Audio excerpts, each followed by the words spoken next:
اللهم صل على محمد وآل محمد. درس کے انداز اور طریقے سے ہٹ کے ہوگی، اور یقیناً وہ مومنین کرام جو تقریر کے شروع میں تشریف لاتے ہیں، ان میں سے اکثر کی خواہش اور توجہ فقہی مسائل کے بیان پر ہوتی ہے. تو آج کے درس میں اس حصے کے نہ ہونے کی بنا پر انشاءاللہ آئندہ بدھ کو مسائل کو زیادہ وقت دیا جائے گا، اور یہ تو بار بار اعلان ہو چکا ہے کہ آئندہ بدھ کا درس ماہ رمضان المبارک سے پہلے کا ہمارا آخری درس ہے. قرآن کریم کی جس آیت کی تلاوت کی گئی، لیکن آیات واقعی ہدایہ کی تلاوت کی گئی، یہ اسلام کے ایک انتہائی اہم ترین مسئلے کو واضح کرنے والی آیات ہے، اور اس میں جو پیغام پروردگار عالم دے رہا ہے، یہ وہ پیغام ہے کہ جو بار بار قرآن دہرا رہا، اور وہ پیغام یہ کہ اللہ کو ماننے کا ایک نتیجہ یہ نکلنا چاہیے کہ انسان اس ساری کائنات میں ہر وقت اللہ کے اختیارات اور اللہ کی حکومت کو بھی تسلیم کرے. اس سے پہلے بھی دروس میں یہ بات واضح ہو چکی کہ ہم میں سے اکثر افراد یہ سمجھتے ہی نہیں ہیں کہ لا الہ الا اللہ کہنے کا مطلب کیا. اسی لیے جتنے آرام، جتنے اطمینان، جتنی سہولت اور جتنی آسانی سے ہم لا الہ الا اللہ کہہ دیتے، تو ہمیں احساس بھی نہیں ہوتا کہ اگر اتنا ہی آسان تھا یہ لا الہ الا اللہ کہہ دینا، تو کفار مکہ اور مشرکین عرب نے 23 سال تک، یا بالکل صحیح کہا جائے تو 21 سال تک اسلام کی مخالفت کیوں؟ ہمارے اور آپ کے معاشرے میں لا الہ الا اللہ کا مطلب یہ ہے کہ ایک جملہ ہے زبان سے ادا کی. ہماری عملی زندگی میں اس لا الہ الا اللہ کا مظاہرہ کہیں پہ نظر نہیں آتا. یہ کلمہ لا الہ الا اللہ، جس کی مزید تشریح قرآن کی اس آیت نے کی، جسے ہر مومن اور مومنہ کو کم از کم دن میں 10 مرتبہ پڑھنے کا حکم دیا گیا، ایاک نعبد و ایاک نستعین. یہ لا الہ الا اللہ کا وہ عملی مظاہرہ جو ہماری زندگی میں ہونا چاہیے کہ جب ہم نے کہا کہ اس کائنات میں اللہ کے علاوہ کوئی نہیں، تو اپنا کسی سے ڈر پیدا ہونا چاہیے، اپنا کسی کا خوف ہونا چاہیے، اپنا کسی کے آگے ہمیں دست سوال دراز کرنا چاہیے یہ سوچ کر کہ دینے والا تو صرف یہی، بلکہ بالکل الٹا تصور کہ اگر کسی سے ہمیں ملے تو خیال یہی ہو کہ اللہ نے اس کو ہمارے لیے ایک وسیلہ بنایا. ایاک نعبد و ایاک نستعین، یہ اسی کلمہ لا الہ الا اللہ ہی کا ایک نتیجہ کہ جو لا الہ الا اللہ مانتا اسے کہنا پڑے گا کہ ہم عبادت بھی صرف اللہ کی کرتے ہیں اور مدد کے لیے بھی صرف اللہ کے آگے ہاتھ پھیلاتے ہیں. تقریر کے آغاز میں اس چیز کو واضح کر دیا جائے کہ جنہیں خود پروردگار عالم نے اس دنیا میں بحیثیت نمائندہ مقرر کیا، ان کے پاس جانا ایسا ہی ہے کہ جیسے اللہ کے پاس جانا، یعنی ائمہ طاہرین وہ ہمارے اس موضوع میں شامل، اللہ کی طرف سے مقرر کردہ اس کی حجتیں. لیکن اس کے علاوہ تو لا الہ الا اللہ کہنے کے بعد انسان پہ ذمہ داری اتنی بڑی آ جاتی، جس ذمہ داری کو دیکھ کے ابو جہل و ابو لہب ولید و عتبہ گھبرا رہے. ایک جملہ اگر زبان سے ادا کرنا تھا تو ان کے لیے کیا مشکل تھا، لیکن معلوم تھا کہ یہ جملہ ادا کرنے کے بعد اب اپنی ساری زندگی کو بدلنا پڑے گا، اور بدلنا کا ایمان کہ پھر اب اپنے دل کی خواہش بھی نہیں چلے گی، اسی پہ عمل کرنا ہوگا کہ جو حکم پروردگار. اور اسی حوالے سے شاید آپ نے علماء کرام سے یہ جملہ اکثر سنا کہ عیسائیت اور اسلام اللہ کے بارے میں جو مختلف تصور، اس میں ایک چیز یہ بھی شامل کہ عیسائی کے یہاں اللہ فادر ہے، اب فادر، اور اسلام میں اللہ اب نہیں ہے بلکہ اللہ رب، اور اب اور رب کا ایک بہت ہی بنیادی فرق ہوتا۔ اب کی ضرورت انسان کو پڑتی ہے صرف اپنے وجود کے، ایک مرتبہ پیدا ہو گئے اب وہ اب کا، فادر کا، باپ کا محتاج نہیں۔ حقوق کی بات نہیں ہو رہی، فرائض کی بات نہیں ہو رہی، لیکن وجود کے لیے اب ضروری نہیں۔ اسی لیے جن کے باپ مر جائیں ان کے بچپنے میں وہ بھی زندہ رہتے، لیکن رب کا مطلب ہے ہر لمحے پالنے والا، رب العالمین، جو ہر لمحے جس کی انسان کو ضرورت۔ یہ پنکھا جس نے بنایا وہ اب بنا دیا، اب اس کی کوئی ضرورت ہم کو نہیں۔ اب یہ پنکھا ہمارے پاس ہے، ہم استعمال کر رہے ہیں، مگر بجلی کا کنیکشن اس کے لیے رب۔ ایک لمحے کے لیے یہ بجلی کا کنیکشن ٹوٹ جائے، چاہے اگلے سیکنڈ میں بحال ہو، اس ایک سیکنڈ میں پنکھا رک جائے۔ تو اسلام کے نزدیک پروردگار فقط اب فادر کی منزل پہ نہیں کہ ہمیں بنا دیا بس اب ہم آزاد نہیں، رب ہر لمحے ہم ہر چیز میں اس کے محتاج۔ چنانچہ ہمارے گھر میں جو دولت ہے، سکون ہے، اولاد ہے، اور جتنی بھی نعمتیں ان سب کے لیے ہم اسی کے محتاج ہیں، اور اسلام کہتا ہے کہ اس کے محتاج رہو۔ چنانچہ اسلام کی ایک اہم ترین عبادت دعا، قرآن نے بار بار اس دعا کا تذکرہ کیا۔ دعا وہی کرے کہ جو اللہ کو رب العالمین تسلیم کرتا، سب کچھ دینے والا اللہ، نظام کائنات کو چلانے والا اللہ۔ نہ ہماری عقل کام آتی ہے، نہ ہماری ذہنی صلاحیت کام آتی ہے، نہ ہماری طاقت کام آتی ہے۔ دعا جو آپ دیکھیے کہ بار بار مختلف انداز سے قرآن کے اندر اس حکم دعا کو دہرایا جا رہا کہ ایاک نستعین، دعا ہم ہر چیز میں تجھ سے مدد چاہتے، اور سارا دن 5 نمازوں، ہر نماز کی پہلی 2 رکعت اس آیت کو دہرا کے پورا دن یہ پیغام دیا جا رہا، باقی چیزیں بھول جاؤ، اس کو نہ بھولو کہ دینے والا صرف وہ۔ اور اس کے علاوہ قرآن میں بکھرا پڑا ہے حکم دعا۔ چنانچہ کبھی ارشاد ہوا کہ امن یجیب المضطر اذا دعاہ ویکشف السوء، کون ہے اس اللہ کے سوا کہ جب پریشان حال اس کے دروازے کو کھٹکھٹاتا اور دعا کرتا تو وہ اس کی دعا سنتا ہے اور قبول کرتا۔ کبھی ارشاد ہوا کہ ادعونی استجب لکم، مجھ سے دعا مانگ، میرا وعدہ ہے کہ میں تمہاری دعاؤں کو قبول کروں، البتہ اگر صحیح طور سے دعا مانگی۔ کبھی ارشاد ہوا کہ ان الذین یستکبرون عن عبادتی سیدخلون فی جہنم داخرین، جو لوگ مجھ سے دعا تک کرنے سے انکار کرتے، یستکبرون، تکبر، اتنے مغرور، اپنے وسائل اور اپنی طاقت پر ان کو اتنا بھروسہ کہ بارگاہ الہی میں دعا کرنے کو تیار نہیں۔ یہ کبر کی بدترین منزل ہے، یہ غرور کی بدترین منزل۔ اسلام میں غرور کو ویسے ہی سخت ترین گناہان کبیرہ میں ان معنوں میں قرار دیا گیا کہ غرور شرک کے قریب ترین۔ جو انسان مشرک ہوتا، تکبر اس سے بہت قریب، اپنے آپ کو کچھ سمجھنا۔ اور قرآن نے کہا کہ تکبر کی بھی سخت ترین قسم یہ کہ انسان اللہ کے آگے ہاتھ پھیلانے کو تیار نہ ہو۔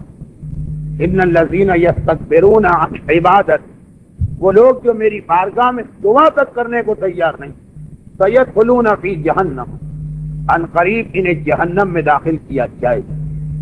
لیکن یہیں پہ اکتفا نہ کیا قرآن، جہنم میں داخل کیا جائے گا، اور داخرین، جہنم میں بہت سے اور بھی داخل ہوں، مگر انہیں جہنم میں داخل کیا جائے گا ذلیل کر کے، بس کر کے، رسوا کر کے۔ جہنم میں ویسے ہی جانا انسان کے لیے بڑا مشکل، آکاش ذلیل کر کے۔ اور یاد رکھیں بے شمار روایتوں جزا اور سزا کے بارے میں ہمیں کچھ تفصیلات بتائی گئی، فلاں نیکی کرنے کی جزا کیا ہے، فلاں گناہ کی سزا کیا ہے، لیکن تکبر کی جتنی سزائیں ہم کو بتائی گئی ان سب میں یہ جملہ ہے کہ ذلیل کیا جائے۔ کیوں؟ اس لیے کہ تکبر کا مطلب ہے اپنے آپ کو بڑا کرنا، اور اس گناہ کی سزا یہ ہے کہ تم اپنے آپ کو جتنا بڑا سمجھ رہے تمہیں عام سزا نہیں ملے گی، پہلے تمہیں اتنا ہی چھوٹا کیا جائے گا۔ کبھی ارشاد ہوا کہ جب میرا بندہ مجھ سے دعا کرتا ہے فَإِنِّي قَرِيبٌ أُجِيبُ دَعْوَةَ الدَّاعِ إِذَا دَعَانِ، کہ میں قریب، سب سے قریب اپنے بندے کے، ادھر اس نے دعا کی اور ادھر میں نے اس کی دعا کو قبول کیا۔ خالی یہ دعا کے عنوان پہ آیتوں کو بیان کیا جائے تو بہت سارے علماء اور خطبہ کی تقاریر آپ نے سنی ہے 1 گھنٹے کی اسی موضوع،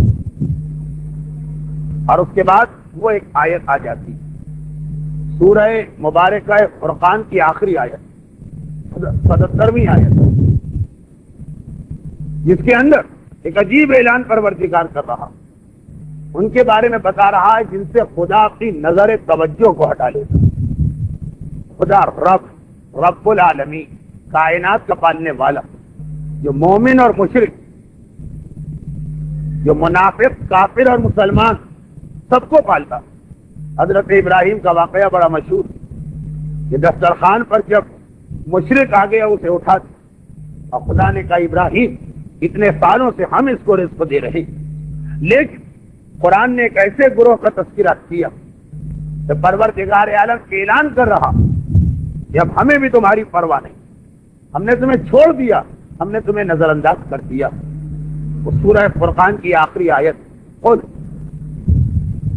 ما یعبؤ بکم رب لولا دعاکم، کہہ دو اے حبیب کہ اگر تم دعا کرنے کو تیار نہیں تو میرا پروردگار، میرا رب تم پر نظر توجہ دینے کو تیار نہیں۔ اور یہاں پہ لفظ رب آنا تھا، یہ بھی ایک چیز ہے کہ قرآن میں بعض آیتوں میں لفظ اللہ آیا ہے، بعض میں لفظ رب آیا، ایسا نہیں کہ اللہ بس کہیں پہ یہ لفظ استعمال کیا کہیں پہ وہ نہیں، جہاں لفظ اللہ آیا اس آیت کا پیغام کچھ اور، جہاں لفظ رب آیا اس آیت کا پیغام کچھ اور۔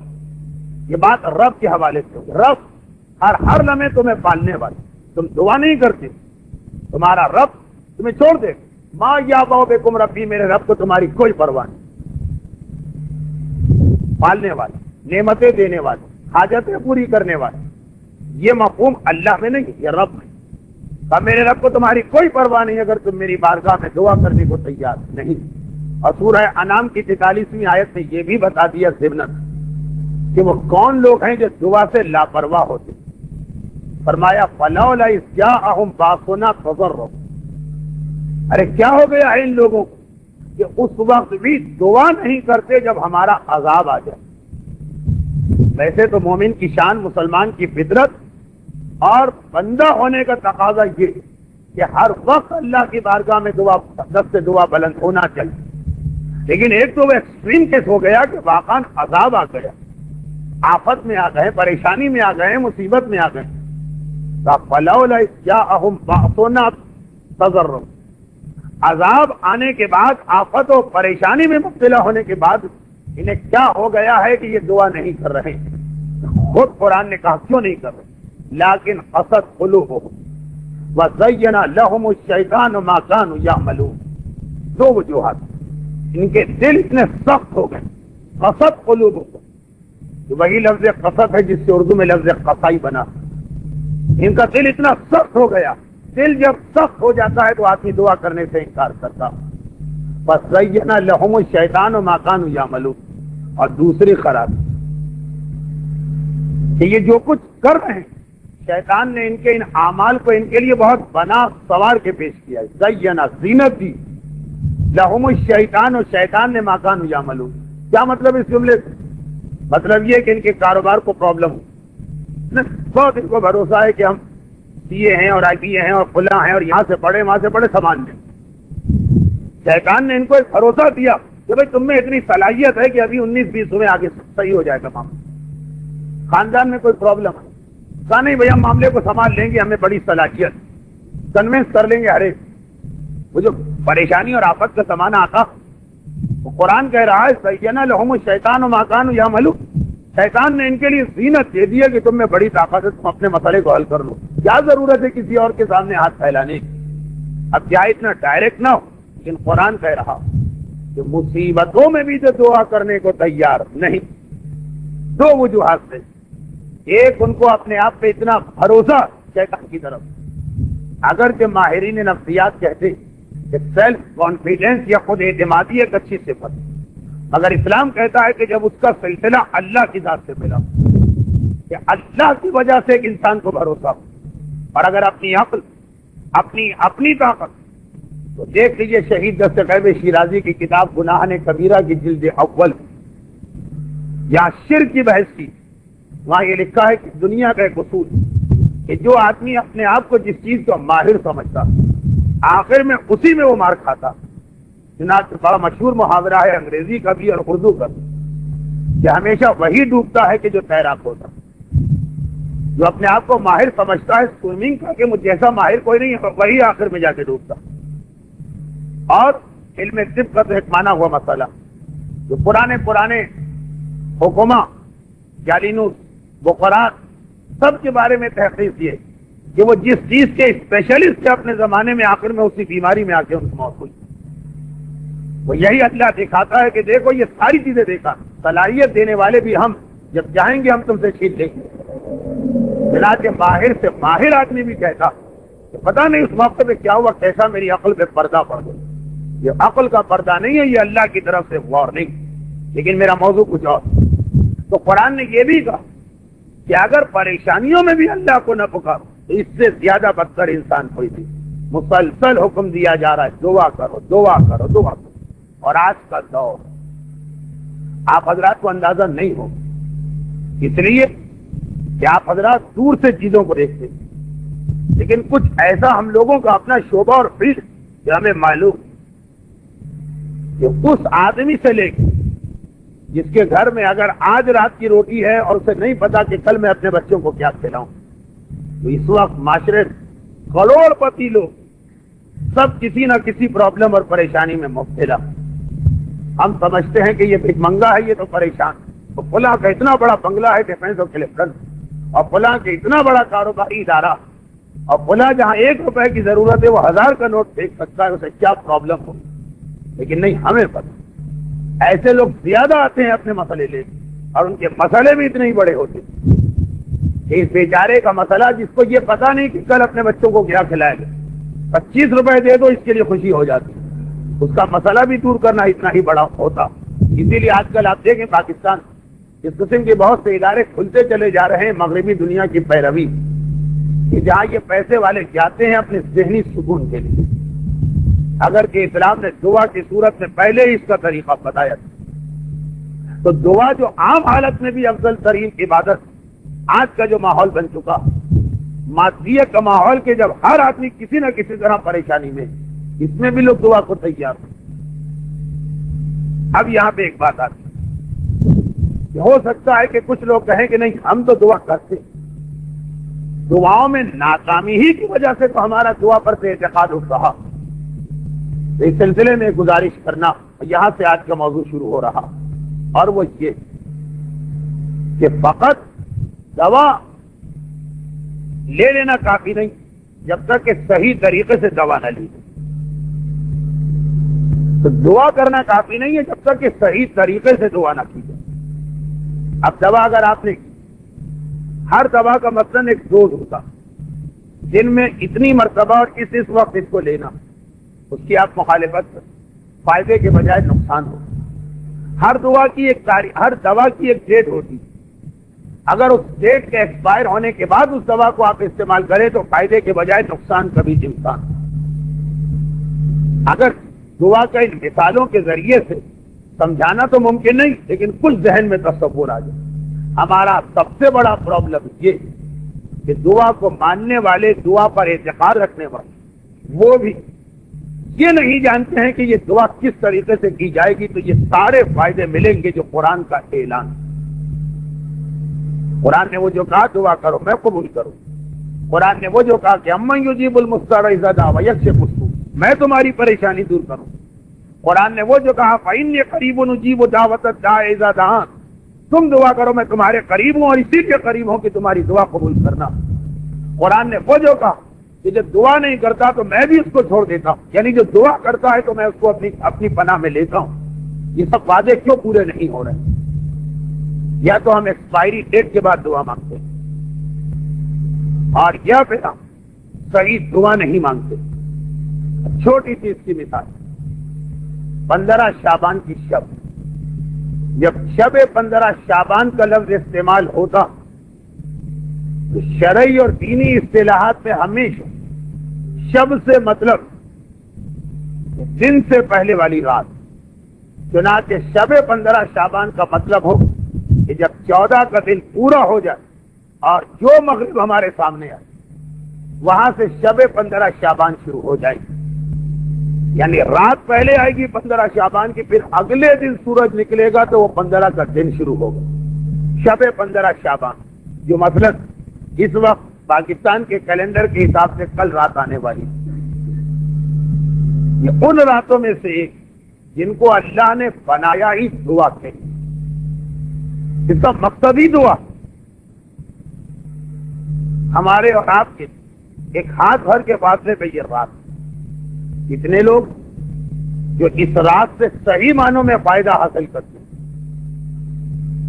میں نے اکثر ایک جملہ کہا ہے، اس لیے دہراتے ہوئے ذرا برا لگ رہا، لیکن اپنی جگہ حقیقت کہ علم طب کے ماہر کو معلوم کہ دنیا میں کوئی بیماری ایسی نہیں جو اتنی خطرناک ہو اس کا علاج نہ ہو سکے۔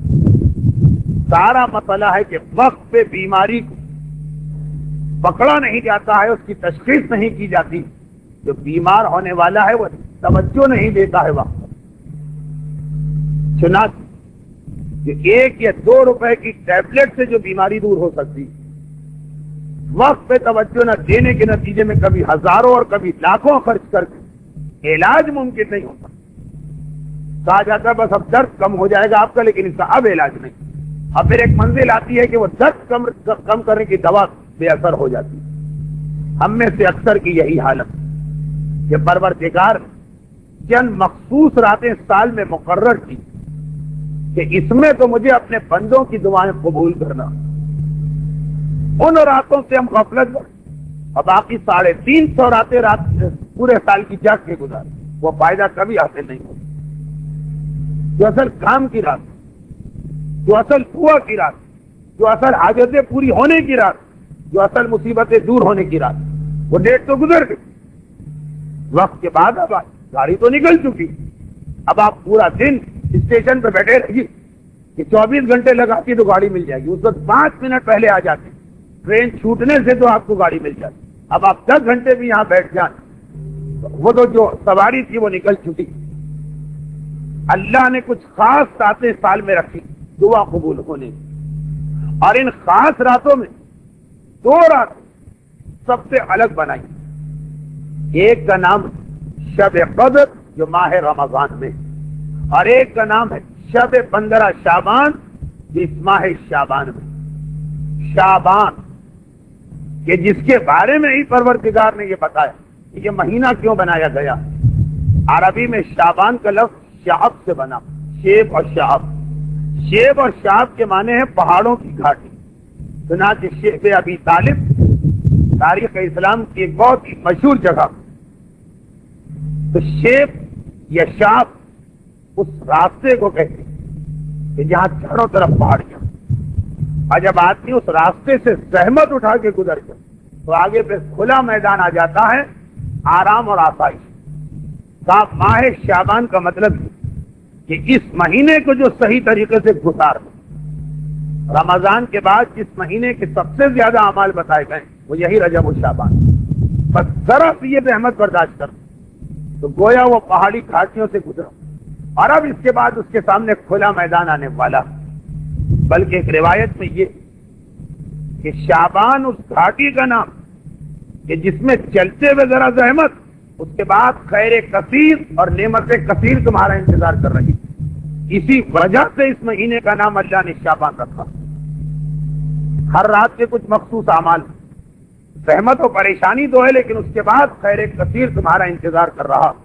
تو ایک تو یہ پورا مہینہ ہی بنایا گیا بندوں کو کثرت کے ساتھ خیر عطا کرنے کے، اور پھر اس میں بھی شب 15 شعبان، جیسا کہ میں نے کہ سال میں دعاؤں کی راتیں اور وہ بھی بہت کم، لیکن ان دعاؤں کی راتوں میں یہ 2 راتیں شب قدر اور شب 15 شعبان یہ دعاؤں کی باقی راتوں سے بھی الگ۔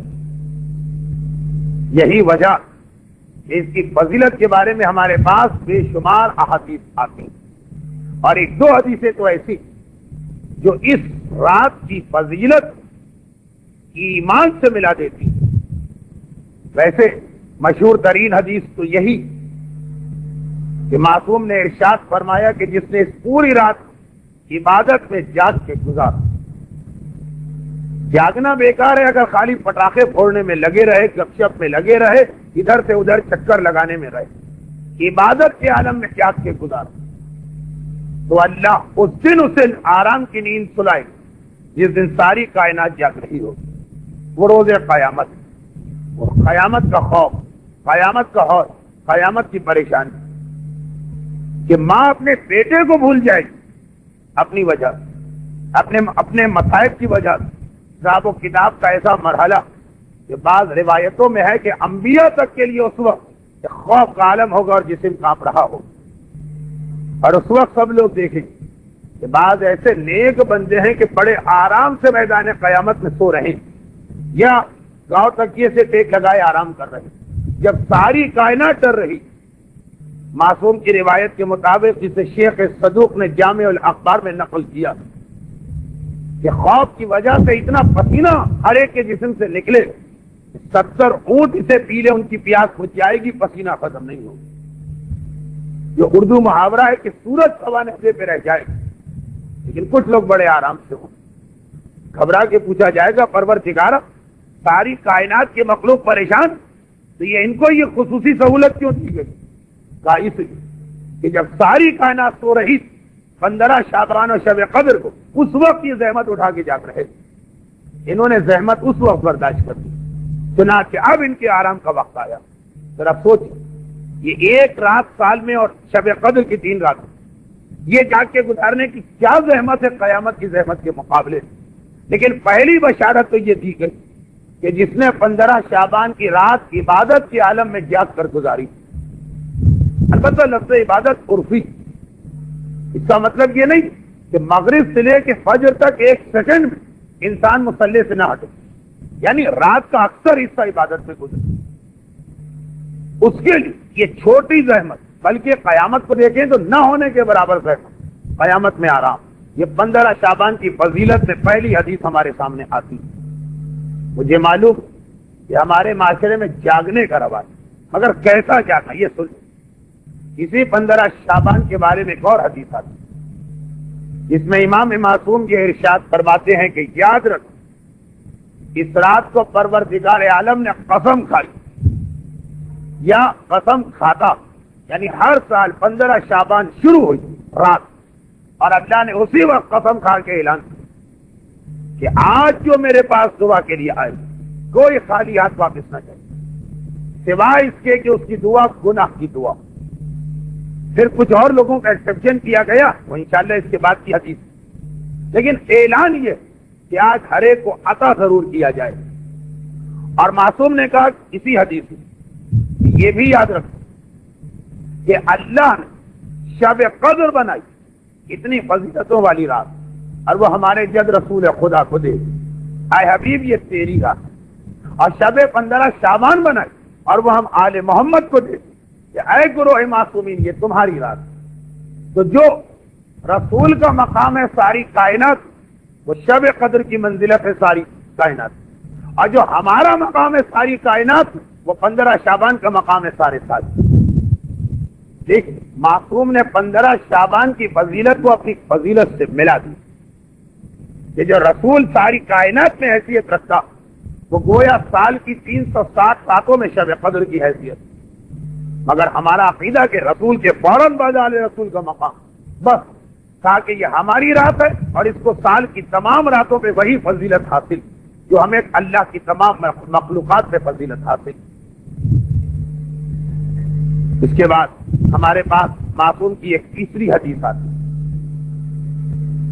تیسری, چوتھی اور 5ویں, یہ 3 الگ الگ حدیثیں جس کے اعتبار سے میں اس کل آنے والی رات کے بارے میں یہ گزارشات کر رہا ہوں. اتنی افضل رات ضائع نہ ہو جائے. افسوس ہوتا جب کسی کو یہ رات ضائع کرتے ہم دیکھتے. دیکھیے ایک آدمی نے رسی اٹھا کے پھینک دی, ہمیں کیا افسوس. ایک آدمی نے پرانے اخبار اٹھا کے گھر سے باہر پھینک دی, ہمیں کیا افسوس. ایک آدمی نے پڑھی ہوئی کتاب گھر سے پھینک دی، بہرحال اس کو تھوڑا افسوس ہو، اور ایک آدمی ہیرے جواہرات کو سونے کو اٹھا کے پھینک رہا، اس بیچارے کی حالت پہ افسوس ہوتا ہے کہ پاگل ہے یا صحیح العقل، کیا کر رہا؟ جب 15 شعبان کو مومنین کو دو میں سے کسی ایک حالت میں دیکھتے یا سو رہے ہیں، جیسے اور کوئی ان کو سونے کی رات سال میں ملی ہی نہیں، سارا سونا آج ہی کی رات، یا یہ کہ نہیں کچھ ہمارے کراچی جیسے ماحول میں جاگنے کا رواج۔ میں اس وقت جو درس دے رہا ہوں تو عمومی اعتبار سے دنیا کی حالت دیکھ کے دے رہا ہوں۔ کراچی کا ایسا ماحول ہے اسلامی ملک ہونے کی بنا پہ کہ لوگ جاگ جاتے، لیکن کیا یہ بات یورپ میں بھی صادق آتی؟ کیا یہ بات امریکہ میں بھی صادق آتی؟ حتیٰ یہ کہ ہندوستان کی حد تک اور پاکستان میں بھی بعض ایسے چھوٹے شہر و دیہات عمومی بات، ان کو دیکھ کے بھی افسوس ہوتا کہ ہائے یہ بیچارے جنہیں اتنی عظیم رات ملی ہے جیسے آل محمد جیسے عظیم رہبر ملے، اور ان کو پتہ ہی نہیں کہ یہ کتنا بڑا نقصان کر رہے ہیں۔ جیسے ہمارے برابر امام معصوم آ کے بیٹھے، ہمیں پتہ ہی نہ ہو کہ کون آئے، وہ آئے، وہ بیٹھے اور وہ چلے گئے، اور ہم نے نہ نظر توجہ کی، نہ ہاتھ ملایا، نہ بوسہ دیا، نہ اپنی حاجت پیش کی، چلے گئے۔ تو کسی نے کہا رہے تمہیں کیا ہوا؟ علی تمہارے برابر آ کے بیٹھے تھے، ہم نے ماتھا پیٹ لیا، کہہ رہے اس سے بڑی بدقسمتی کیا کہ ساری مشکلات دور کرنے والا ہمارے پہلو میں تھا اور ہمیں پتہ ہی۔ 15 شعبان کی رات بعض لوگ اسی طرح گزارتے تھے، اور اتنا ہی افسوس ان پہ ہوتا تو معاشرے، خاندان یا دوستوں کی وجہ سے جاگتے تو ہیں۔ اگر شاید اللہ نے ان کو موٹر سائیکل دے دی تو وہ انچولی سے کھارادر ان کا مقصد ہی ہے، ان کا اس رات کا کام ہی یہ ہے کہ سارے شہر کے نظارے دیکھیں اور تماشا دیکھیں۔ یہ رات نہ نظارہ دیکھنے کی ہے نہ تماشا دیکھنے کی۔ عریضہ ڈالنے کے لیے بھی اگر نیٹی جیٹی پہ جانا تو عریضہ 5 منٹ کا عمل ہے، اس کے بعد باقی وقت عبادت میں سر۔ ہاں جیسا میں نے کہا کہ عبادت کا مطلب یہ نہیں کہ اگر 14 گھنٹے کی رات ہے تو ایک ایک منٹ، لیکن اکثر حصہ اس رات کا، جبکہ معصوم فرما رہے ہیں، یہ 3 حدیثیں سنی، معصوم فرما رہے ہیں کہ اللہ اعلان کیا ہے کہ اس رات کے 4 نام، لیلۃ القدر کا تو ایک ہی نام ہے کہ یہ قدر کی رات، شب قدر، اس رات کے 4 نام اللہ نے رکھے۔ کہا کہ ہیا لیلۃ البراءۃ وہیا لیلۃ البرکۃ وہیا لیلۃ الرحمت وہیا لیلۃ الصبر۔ اللہ اعلان کر رہا کہ یہ 15 شعبان کی رات کو عام رات نہ سمجھ۔ وہ باقی جو حدیثیں سنی اس کے بعد یہ 3 حدیثیں جس میں خصوصیت کے ساتھ دعاؤں اور نعمتوں کے حوالے سے کوئی ذکر، سنو کہ یہ رات براءت کی رات ہے، شب براءت، یہ لفظ ہمارے یہاں فارسی کا لفظ استعمال، یہ حدیث کا جملہ، برات نہیں کہ کوئی دلہا دلہن کو ہم ڈھونڈ رہے ہیں، براءت، بری کرنے کی رات۔ آج کی رات میں ہر ایک کو بری اور آزاد کروں، جو جہنم میں ہے جہنم سے بری ہو، جو عذاب دنیا میں ہے عذاب دنیا سے بری ہو، جو مصیبتوں میں ہے مصیبتوں سے بری ہو۔ حتیٰ یہ کہ اس رات قبیلہ بنی کلب جتنے جانور، بھیڑ، بکریاں، گوشت، ان کے جسم پر جتنے بال، ان سارے بالوں کو ملا کر گناہگار آتش جہنم سے بری کیے جاتے ہیں، اس لیے کہ رات ہی بری کرنے کی رات، لیکن خالی برات ولیلۃ البرکہ، یہ برکت حاصل کرنے کی رات، ولیلۃ الرحمہ، اور یہ رحمت کی رات، ولیلۃ الصبر، اور یہ معاہدے کی رات ہے کہ جو عبادت تم کرو گے ہم تمہیں کئی گنا اجر دیں گے۔ جس نے اس رات کو کھو دیا اس نے اپنی برات اور آزادی کو کھو دیا، جس نے اس رات کو کھو دیا اس نے اپنے گھر کی برکتوں کو کھو دیا، جس نے اس رات کو ضائع کر دیا اس نے رحمتوں کو ضائع کر دیا، جس نے اس رات کو ضائع کر دیا اس نے اعمال کے اجر کے ایگریمنٹ کو ضائع کر دیا۔ ایک اور حدیث، یہ بھی بڑی عجیب حدیث،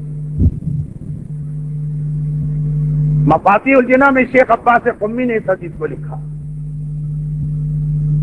کہ اتفاق نہیں، مقصد کہ وہ تو تھی 14 شعبان، 14 شعبان کا دن ختم، 15 شعبان کی رات آئی، جس سال کی روایت ہے اس سال کی 15 شعبان پیغمبر کی ایک بیوی حضرت عائشہ کی باری کی رات، رسول ہر رات اپنی ایک بیوی کو دیتے، اس طرح سے یہ پورا سائیکل چلتا تھا، یہ دورہ مکمل ہوتا تھا۔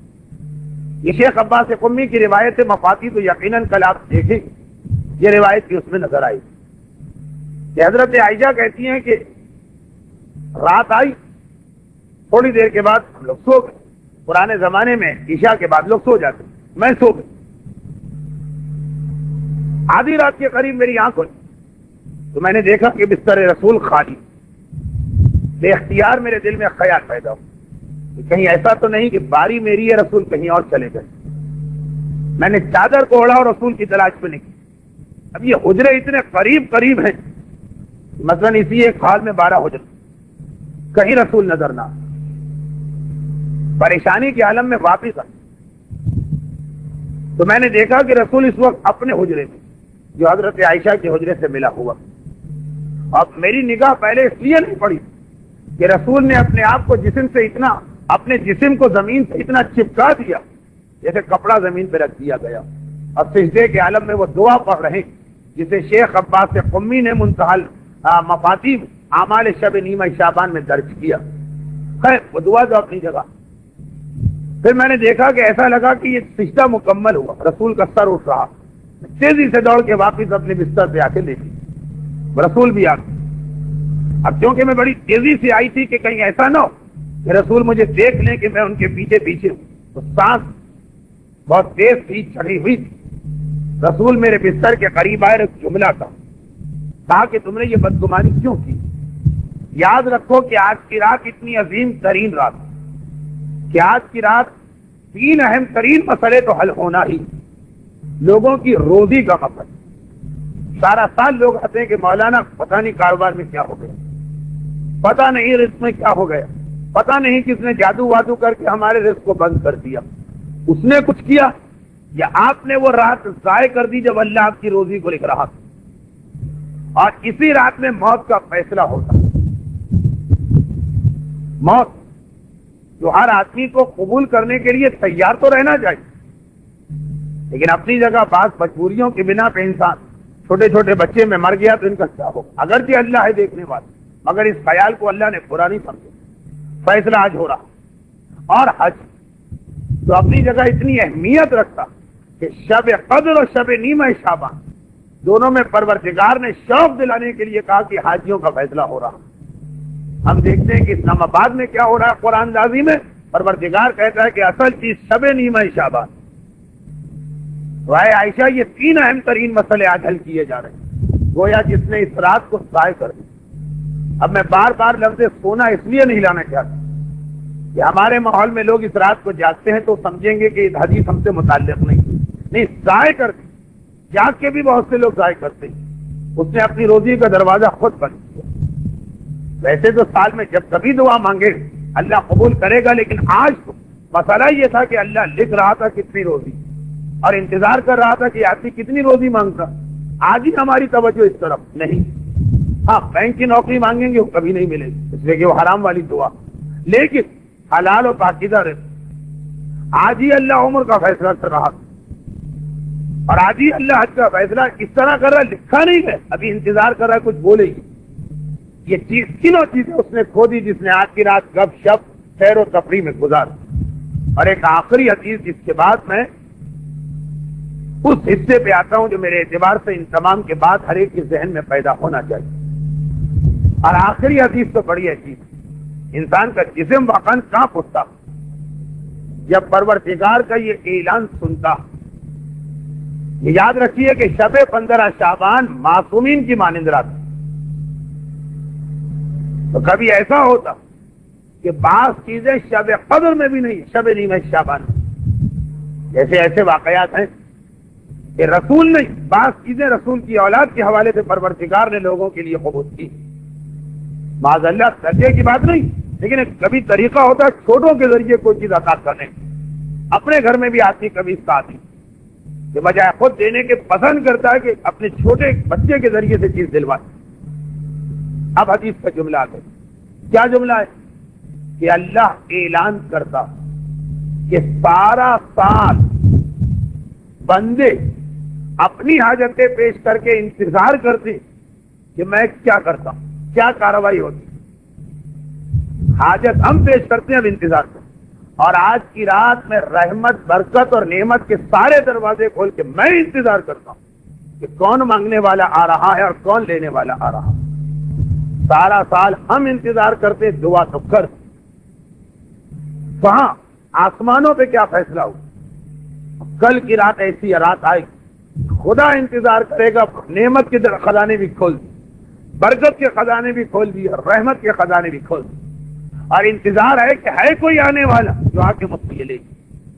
سارا سال ہم پکارتے ہیں یا اللہ یا اللہ, کل کی رات کو اللہ پکار رہا ہے کہ یا عبدی یا عبدی, اے میرے بندے آ, آج کی رات تو لنگر کھلا ہے, میں دینے کو تیار.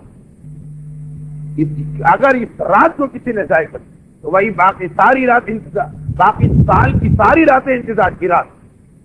کل کی رات الٹا مسئلہ, وہاں انتظار ہو رہا ہے کوئی آئے اور اس کو دیا جائے, کوئی آئے اور اس کو دیا جائے. اتنی اہم اور اتنی فضیلت والی رات.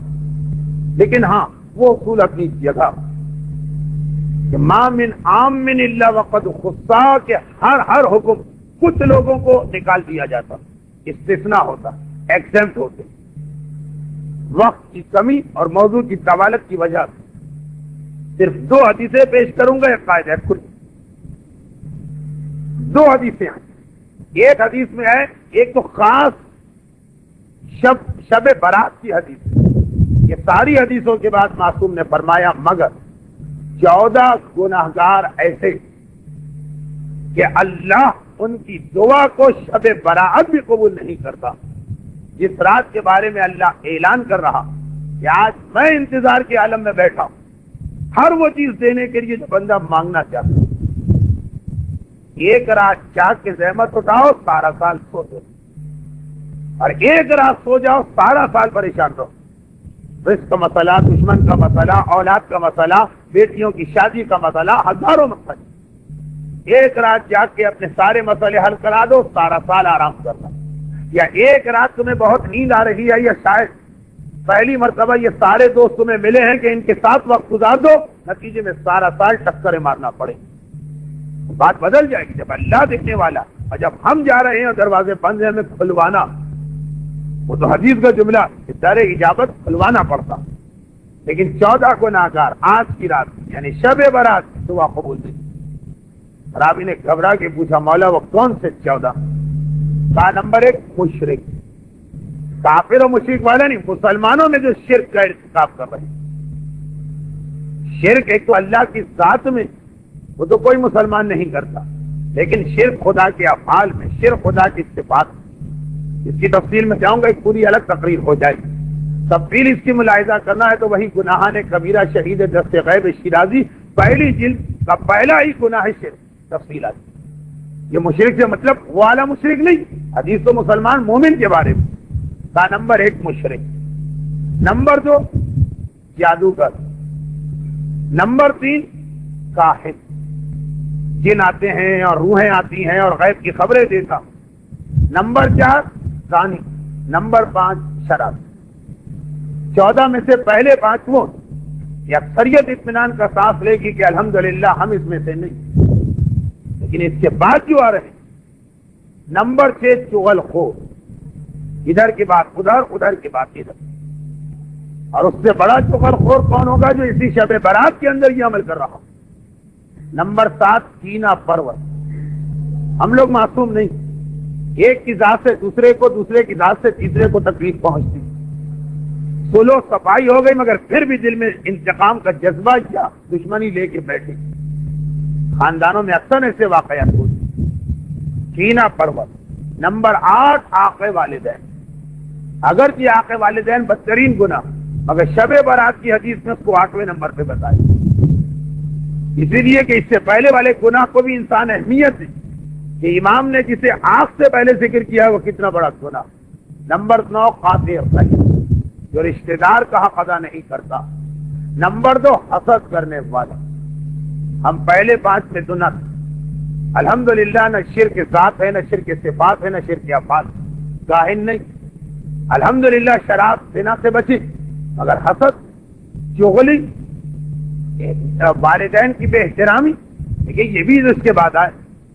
اور پھر اس کے بعد ذخیرہ اندوز, تکبر کرنے والا, مفسد, 2 مومنوں کو آپس میں لڑانے والا. اور نمبر 14 آلات موسیقی کا استعمال کرنے والا. اب تو دعائیں بھی آلات موسیقی میں گا گا کے مانگی جاتی ہیں. 14 ایسے گناہگار ہیں کہ شب برات بھی ان کی دعا قبول نہیں. ہاں توبہ قبول ہوگی اس میں تو مجھے آنا. اور دوسری حدیث سے شیخ صدوق نے کتاب خصال میں لکھا، نوف بخاری کی حدیث، کہ میں ایک رات کو کوفے میں مولا کا مہمان، نیند نہیں آ رہی تھی لیکن بستر پہ لیٹ گیا. میں نے دیکھا کہ آج کی رات میرا مولا بار بار اٹھ کر مکان کے صحن میں جاتا ہے، آتا، تھوڑی دیر کے بعد صحن مکان میں گئے اور آئے، پھر گئے اور پھر آئے. بے چینی، کیا مطلب؟ نیند نہیں آ رہی، طبیعت خراب ہے، الجھن ہے. ایک مرتبہ جب 10-12 بار یہ دیکھا تو نوف بخاری اپنے بستر سے اٹھ کھڑے، یا امیر المومنین کیا ماجرا؟ کہا کہ اے نوف بخاری، آج کی رات ایک خاص وقت آتا ہے کہ اللہ ہر ایک کی دعا کو قبول کرتا ہے. بار بار جا کے آسمان پہ دیکھتا ہوں کہ وہ وقت آیا کہ نہیں آیا. لیکن اے نوف بخاری، ایسے وقت میں بھی جب اللہ خاص لمحے ہر ایک کی دعا قبول کرتا، 6 گناہگاروں کی دعا قبول نہیں ہوتی. ایک ظالم حکومت کی طرف سے ٹیکس جمع کرنے والا، اور ٹیکس جمع کرنا اتنا بڑا گناہ، سوائے امام اور نائب امام کے کسی کو ٹیکس لگانے کا حق نہیں.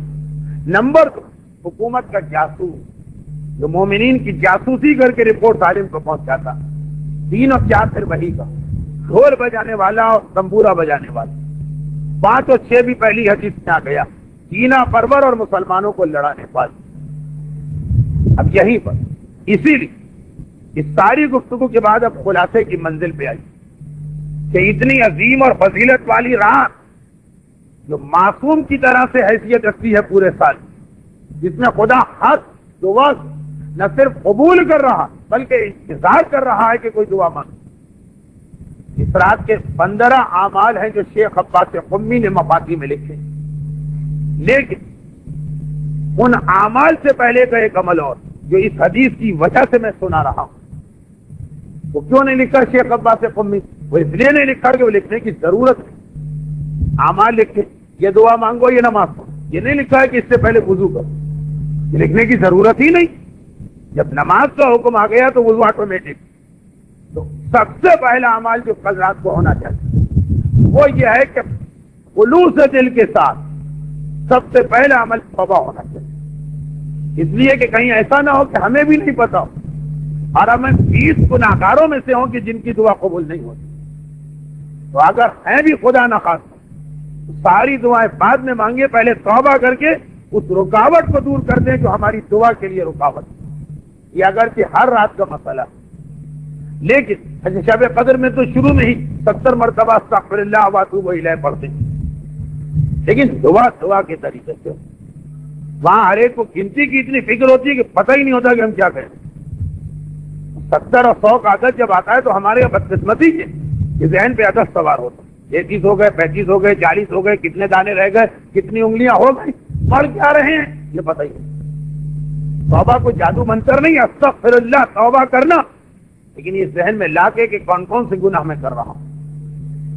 اور پھر یہ کہے آخر میں کہ ٹھیک یہ تو یاد آ رہے ہیں سب کی توبہ، اور اللہ سے دعا مانگے کہ اللہ توبہ پہ قائم رہنے کی توفیق عطا کر.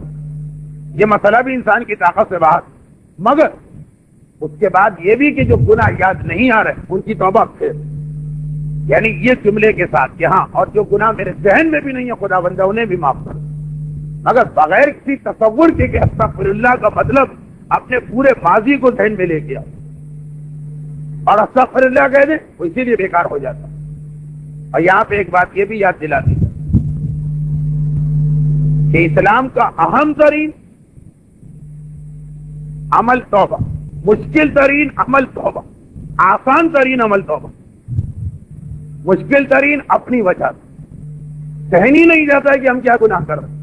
استغفر اللہ اگر آپ کسی سے کہیے کہ بھائی یہ استغفر اللہ پڑھو اپنے گناہ کو یاد کرو، 10 منٹ تو سوچے گا کہ میں کوئی گناہ بھی کر رہا ہوں کہ نہیں کر رہا ہوں. شاید میں امام معصوم. یہ مسئلہ پیش آتا ہے میرے ساتھ کیونکہ حج کے دوران ایک منزل آتی جب کہا جاتا ہے کہ کچھ دیر چپ بیٹھ کر اپنے گناہوں کی گنتی کرو. لوگوں سے گنتی نہیں ہو پاتی، انگلیاں نظر آتی ہے، پہلی پہ انگلی اٹک گئی، جیسے اب کوئی گناہ ہی نہیں ہے، پہلا گناہ بھی سمجھ میں نہیں آ رہا، یہ انگلی آگے نہیں بڑھ رہی. اس لیے کہ ہر آدمی یہی سمجھتا ہے کہ مجھ سے زیادہ متقی اور مقدس انسان اس دنیا میں کون. اس لیے توبہ مشکل ترین ہے اپنے گناہوں کو، اپنے آپ کو ننگا کرنا. لیکن جس کی بارگاہ میں توبہ کی جا رہی اس کی رحمت کو دیکھ لو تو آسان ترین عمل، اس لیے کہ کل رات کے لیے ایک مخصوص دعا ہے، دعائے قمیر، اسی میں کہا گیا یا سریع الرضا، اے سب سے جلدی راضی ہو جانے والے۔ یہ معاشرے میں آپ نے دیکھا ہو کہ ساری زندگی آپ نے کسی کی خدمت کی، ایک چھوٹی سی غلطی ہو، ماس کی دال کی طرح اینٹ جائے، ہاتھ جوڑے، پیر جوڑے، درخواست کی معافی مانگی، لیکن وہ اکڑے جا رہے ہیں۔ اور وہ کہ جو ہمارا اتنا بڑا آقا اور ہم نے اس کے اتنے گناہ کیے، اس کی صفت یہ ہے یا سریع الرضا، ایک مرتبہ کوئی کہہ دے کہ اے خدا میں نے غلطی کی ہے، وہ اتنی جلدی راضی ہو جاتا، جلدی راضی ہو جانے والا یا سریع الرضا۔ توبہ وہ عمل ہے کہ جہاں سے اعمال شروع ہونا چاہیے، کل رات کی اعمال توبہ، اس کے بعد تو الحمدللہ مفاتی ہمارے پاس ہے جس میں 15 اعمال لکھ دیے گئے، مگر کچھ خصوصی چیزیں آپ کو یاد دلا دی جائیں۔ غسل مفاتی میں لکھا، لیکن اس غسل کو واقعاً اسی نیت کے ساتھ انجام دیا جائے جو معصوم نے کہا، کہ جیسے اپنے گناہوں کو دھو رہے، یہ خیال کرو کہ جو غسل کر رہے محل کچیل بھی نہیں، گناہ تمہارے جسم پہ چمٹے ہوئے، اس نیت کے ساتھ غسل کرو کہ میں ان گناہوں کو دھو رہا ہوں۔ خود غسل بھی ایک توبہ کا طریقہ بننا چاہیے، تصور کے ساتھ کہ آج کی رات اپنے جسم کو اس قابل کر دینا کہ یہ جنت میں جا سکے، اس لیے کہ بہت سے جسم گناہوں کی نجاست کی بنا پہ جنت میں داخل نہیں ہو پاتے۔ معصوم کا وہ جملہ کہ میں تم سے کیسے ہاتھ ملاؤں، تم ایک نامحرم عورت سے ہاتھ ملا کے آ رہے، ہاتھ پہ شراب لگی ہو تو جتنا یہ نجس، اتنا ہی اگر نامحرم سے مس ہے تو یہ ہاتھ نجس۔ تو یہ غسل کے لیے جملہ کہ اس طرح غسل کر، جیسے تمہارے جسم پر میل نہیں ہے، گناہ چپکے ہوئے انہیں ہٹانا، اور جیسے یہ تمہارا آخری غسل ہے غسل میت، اسی حالت میں جنت میں جانا۔ خیر، ایک تو غسل کی بڑی فضیلت، پھر زیارت امام مظلوم، جو ویسے ہی سال میں ہر اہم اعمال کی رات میں، لیکن کل کے بارے میں تو معصوم نے عجیب طریقے سے یہ جملہ نقل کیا۔ زیارت تو ہر ایک پڑھے گا، مگر یہ حدیث ذہن میں، امام اپنے ماننے والوں سے خطاب کر رہے ہیں، ابھی کوئی تذکرہ نہیں کیا شب 15 شعبان، کہا کہ کیا تم میں سے کسی کا دل چاہتا کہ 1,24,000 انبیاء سے اسے ہاتھ ملانے کا موقع دے؟ زیارت کی بات نہیں کہ مصافحہ، مقام انبیاء جن کے علم میں ہے، عظمت انبیاء جن کے علم میں ہے، مجمع کھڑا پڑتا، بسند رسول کا ایسا موقع مل سکتا؟ اور کہا کہ نہ صرف 1,24,000 بلکہ اس میں 5 اولے العزم انبیاء، جناب نوح، جناب ابراہیم، جناب موسیٰ، جناب عیسیٰ اور ہمارے جد، ان سب سے ہاتھ ملانا کوئی چاہتا؟ امام نے کوئی کی بات کی، مجمع تڑپا، مولا کوئی طریقہ بتائی، کہا جو 15 شعبان کی رات کو ہمارے جد امام مظلوم کی زیارت پڑتا، 1,24,000 انبیاء جو اس رات کو خدا سے درخواست کرتے، لفظ درخواست ہے کہ اے پروردگار ہمیں دنیا میں جا کے زیارت حسین کی توفیق عطا فرما، اللہ کی اجازت ملتی، وہ آتے، اور دور و نزدیک میں جو بھی زیارت امام پڑھ رہا، یہ 1,24,000 انبیاء اس سے مصافحہ کر کے جاتے، چاہے اس کو معلوم نہ ہو، مگر اس سے مصافحہ ہوتا۔ زیارت امام مظلوم، یہاں بھی ایک ٹیکنیکل بات بتا دی جائے کہ زیارت وارثہ مکمل ترین زیارت، لیکن خاص 15 شعبان کے لیے امام نے ایک الگ زیارت بتائی، تو زیارت وارثہ بھی پڑھی، اور جو خاص کل رات کی زیارت وہ بھی مفاتی میں آپ کو مل جائے، وہ بھی آپ پڑھیں۔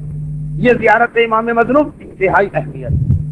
خیر، دعا کمیل، اس کے تو اجتماعات ہونے لگے ہیں کراچی میں، مگر یہ یاد دلا دیا جائے کہ سال میں، پورے سال دعائے کمیل آئی ہی 15 شعبان سے، یعنی سال میں شب جمعہ تو پڑھ، لیکن جو مخصوص تاریخیں، ہم 27 رجب کو بھی پڑھیں تو ثواب ہے، ہم شب قدر میں بھی پڑھیں تو ثواب، ہم 18 ذی الحجہ کی رات کو بھی پڑھیں تو ثواب، لیکن معصوم نے جس رات کو دعائے کمیل سے ملایا ہے وہ کل ہی کی رات، خاص یہ دعائے کمیل کل کی رات۔ اس کے بعد مفاتی میں ایک اور عمل لکھا ہے جس کو لوگ نظر انداز کرتے ہیں، لیکن یہ یاد رکھیں کہ کل کی رات کے اہم ترین اعمال میں یہ عمل شامل ہے، جس کے بارے میں 2 جملے پہلے سن لیں کہ معصوم نے فرمایا کہ یہ وہ عمل جو مومن کو روزانہ کرنا چاہیے، روزانہ ممکن نہ ہو تو ہفتے میں 1 مرتبہ، ہفتے میں 1 مرتبہ ممکن نہ ہو تو مہینے میں 1 مرتبہ، اور مہینے میں 1 مرتبہ بھی ممکن نہ ہو تو 15 شعبان تو ضروری اس عمل کو انجام۔ خاص 15 شعبان کا لفظ. اور دوسری حدیث کہ یہ وہ عمل جو رسول خدا کا ایک ایسا تحفہ جو دنیا کے تمام سونے اور چاندی سے بہتر مانا گیا. مولا کے بڑے بھائی جناب زینب کے خسر حضرت جعفر طیار اس دن مدینے آئے. ان کو رسول نے مکے ہی سے حبشہ بھجوا دیا کئی سال کے بعد, یعنی 15 سال کے بعد یہ واپس آ رہے ہیں ہجرت کر. جب گئے تھے تو اسلام مکے میں تھا, جب آئے تو اسلام مدینے میں تھا. مدینے کے قریب پہنچے, پتا چلا کہ آج تو رسول خیبر میں, آج پہلے خیبر فتح ہو. اب ایک عجیب منظر بنا, ادھر مسلمان رسول کے خیمے میں آئے کہ اے اللہ کے رسول خیبر فتح ہو گئے. خیبر کی خوشی ایک خاص خوشی تھی اس وجہ سے کہ اس سے پہلے کئی مرتبہ شکست ہوئی. اور ادھر جعفر طیار اپنے قافلے کے ساتھ داخل ہوئے. پیغمبر نے عجیب جملہ کہا کہ میرا دل فیصلہ نہیں کر پا رہا کہ کس خوشی کو بڑی خوشی مانوں, خیبر کی فتح کو یا اپنے بھائی جعفر کی آمد. اور خیبر میں کتنا مال غنیمت ملا. تو کہا کہ اے جعفر, تمہارے آنے سے مجھے اتنی خوشی ہو رہی کہ دل چاہتا ہے کہ تمہیں اس کائنات کے بہترین تحفے سے نوازوں. ہر ایک نے سوچا کہ آج تو رسول کے پاس سونے اور چاندی کے ڈھیر لگے, یہ خدا نے خیبر کی دولت یہ رسول دے. کہا کہ اے جعفر طیار, کائنات کی بہترین دولت تمہیں دے رہا ہوں. اسلام کو آئے ہوئے 20 سال ہو چکے, اب تک یہ نماز اس سے پہلے نہیں بتائی گئی. کہا کہ اے جعفر, جو سب سے بہترین دولت ہے وہ 4 رکعت نماز, جس کے بارے میں بعد میں معصوم نے کہا ہر رات پڑھو تو کیا کہیں, ورنہ ہفتے میں ورنہ مہینے میں کچھ نہ ہو سکے, کم از کم 15 شعبان کو ضرور انجام دے.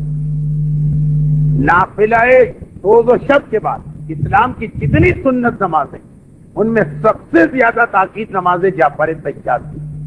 نماز غفیلہ اور نماز شب قدر سے زیادہ تاکید. نماز غفیلہ کے لیے لفظ ہے کہ یہ مستحب, اور نماز جعفر طیار کے لیے اصطلاح ہے آغا خوئی اور امام خمینی کی کہ یہ سنت مؤکدہ, اہم ترین نمازوں. یہ کل رات کی اس کی خصوصیت آئی, اس کے ترک نہ کر.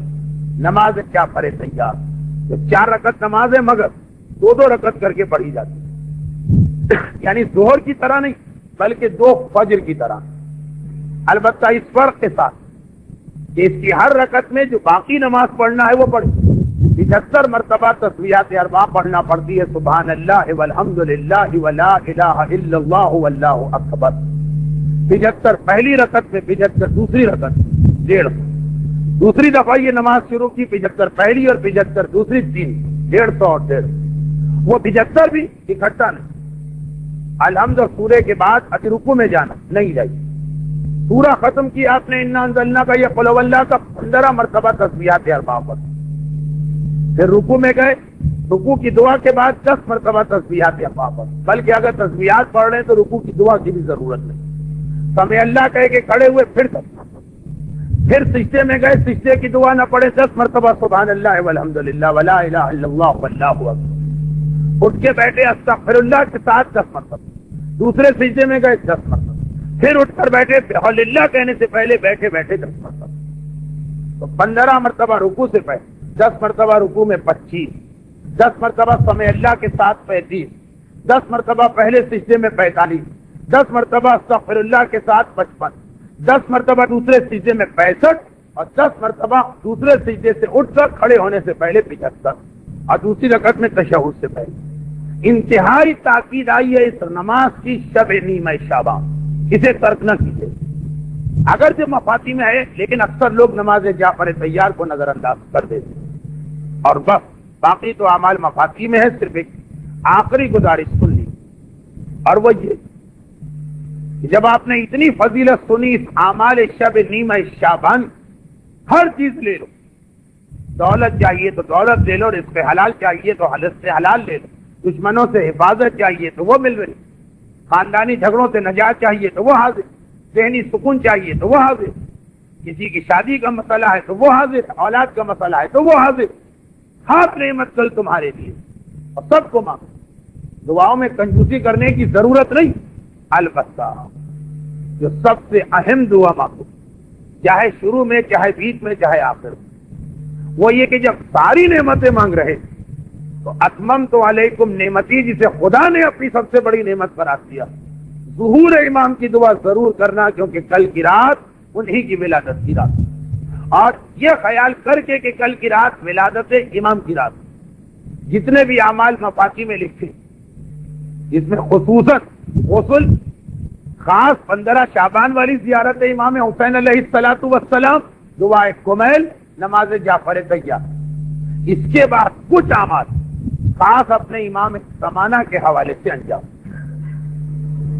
خاص کچھ اعمال کل امام کو بھی یاد کرنا، ان کے حوالے سے کچھ خاص اعمال انجام دینا، جس میں جو سب سے پہلا عمل وہ تو آج کل ہر ایک کو معلوم ہو چکا، لیکن پھر توجہ کے ساتھ اس میں شرکت کیجیے، یعنی دعائے ندبہ، عظیم دعا ہے، عجیب دعا، اس کا ترجمہ ہی آدمی پڑھ لے تو یقین ہو جاتا کہ واقعا یہ دعا تو ہمیں دن اور رات پڑھنا چاہیے۔ ندبہ، جس میں انسان رو کے اور گڑ گڑا کے اپنے امام کو یاد کرتا ہے اور ان کے ظہور کی دعا مانگتا، بہت ہی اہم دعا ہے دعائے ندبہ۔ الحمدللہ بعض مذہبی تنظیمیں اس کے اجتماعات منعقد کر رہی ہیں، لیکن چونکہ ہمارے اکثر خواتین کا اجتماعات میں جانے کا موقع کم بنتا، ان کو بھی یہ اعمال پتہ چلنا چاہیے کہ کل جو اعمال وقت دعائے ندبہ کو فراموش نہ کریں، کیونکہ یہ اتنی مشہور ہو چکی ہے کہ اس لیے میں اس کی تفصیل میں نہیں جا رہا۔ اس کے بعد خاص 2 زیارتیں ہیں امام زمانہ کی، امام مظلوم کی تو زیارت ہے، ہمارے زمانے کے امام کی زیارت ہے۔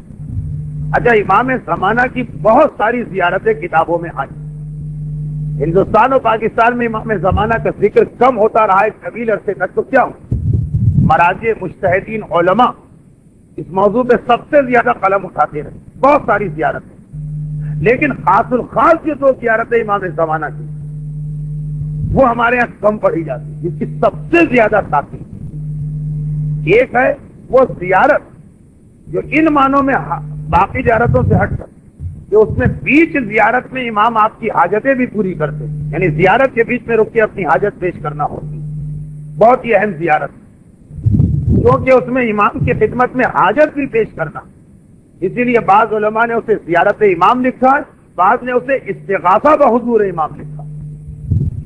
وہی سلام اللہ الکامل التام الشامل، یہ جو شروع ہوتی ہے سلام اللہ الکامل التام الشامل، یہاں سے وہ جو زیارت شروع ہو رہی، سلام کے لفظ سے شروع ہو رہی، یہ زیارت شیخ عباس قمی نے مفاتیح الجناں، یہاں دعائیں ساری ہیں، دعائے سماعت و دعائے مجرور اس کے بالکل آخر میں لکھی، یعنی یہ آپ کو زیارت ملے گی مفاتیح میں، جہاں دعاؤں کا اختتام ہے مناجات 15، 15 مناجات اس سے بالکل پہلے والی یہ زیارت، اس زیارت کے بعد 15 مناجات، اس کے بعد اعمال رجب شروع ہو جاتے ہیں، ایک تو دعائے ندبہ، دوسرے دعائے زیارت سلام اللہ الکامل التام الشامل، 15 شعبان کو اسے نظر انداز نہ کیجیے، اور تیسری زیارت علی یاسین، جس کے بارے میں ان علماء جن کا اسپیشلائزیشن تھا کہ غیبت کبریٰ میں امام سے ملاقات کس طرح ہو، اور اگر کسی وجہ سے ہم امام سے ملاقات نہ کر پائیں، یعنی ہماری کوئی روحانی خرابی، تو کم از کم امام ہمارے گھر اور اجتماع میں آ جائیں۔ جنہوں نے اس موضوع پہ اسپیشلائزیشن کیا، جن کی زندگیاں اس تحقیق میں گزری، ان کا کہنا کہ زیارت آل یاسین سے زیادہ ہم نے اور کوئی زیارت مجرب نہیں پائی۔ مجرب کا مقصد ہمارا خود تجربہ، کہ جہاں یہ زیارت پڑھی جاتی، یہاں وہاں زیارت امام روبرو مل جاتی، یا کم از کم امام وہاں اس طرح تشریف لاتے ہیں کہ جو روحانیت والا ہو، گناہ سے پاک، وہ محسوس کر لیتا ہے کہ اس اجتماع کوئی آیا، پتہ نہیں چلتا کون آیا، مگر خود بخود اجتماع کی نورانیت بڑھ جاتی۔ زیارت آل یاسین، امام زمانہ کی یہ زیارت ہمارے یہاں بہت کم رائج ہے، لیکن فضیلت اور اس حوالے سے کہ کیا امام سے تم براہ راست ملو، اتنے سارے لوگ جو امام سے ملے، واقعات سے کتابیں چھلک گئیں، وہ کون سا عمل کر کے ملے؟ ٹھیک ہے، مراجع اور مجتہدین کے کو تو ایگزامٹ کیجیے، ان کا اپنا عہدہ اتنا بڑا جو عام آدمی ملتے، سبزی فروش کا واقعہ، کپڑا فروش کا واقعہ ہے، پارچہ فروش، رسائی کا واقعہ، مسجد کے خادم کا واقعہ ہے کہ امام سے ملے، تو وہ کون سا عمل جو یہ امام سے پھیلا دیتا ہے یا کم از کم امام کو آپ کے گھر میں لے آتا، چاہے محسوس نہ ہو لیکن ایک روحانی، وہ زیارت عالیہ کی۔ تو امام مظلوم کی زیارت وارثہ کے ساتھ خاص 15 شعبان کی ایک زیارت ہے، وہ مفاتیح ہے، اور امام زمانہ کی جو مخصوص 2 زیارتیں، سلام اللہ الکامل التام الشامل مفاتیح میں، اور زیارت عالیہ کی یہ شاید مفاتیح میں نہیں۔ یہ 2 خصوصی زیارتیں، اور آخری